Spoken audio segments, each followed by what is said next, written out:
Taswira za watu wanaoishi na ulemavu wakiomba misaada si geni katika miji yetu. Lakini katika kata dogo ya Thika Magharibi, taswira hii inatarajiwa kubadilika. Hii ni baada ya walemavu kutengewa 8,500 ili kununua vifaa vya kujikimu ili waweze kujitegemea kimaisha. Zaidi ya walemavu 40 wameweza kunufaika kutoka kwa fedha hizo kutoka hazina ya kitaifa ya walemavu nchini NFDK.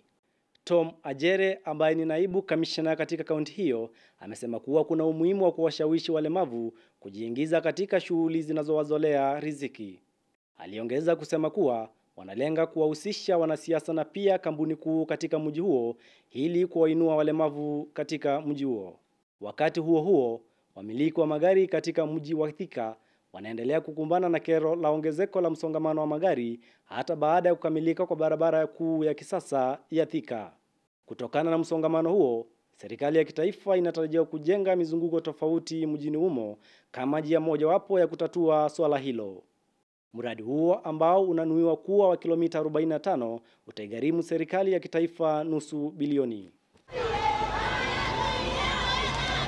Wakazi wa mji huo wa Thika wamekuwa wakitumia muda wa dakika 45 kutoka mji mkuu wa Nairobi. Lakini cha kushangaza ni kwamba wanalazimika kuchukua muda wa saa moja kabla ya kushika barabara ya kwenda Garissa au maeneo mengine kaskazini mwa Kenya. Sylvester Musyoki, KU TV.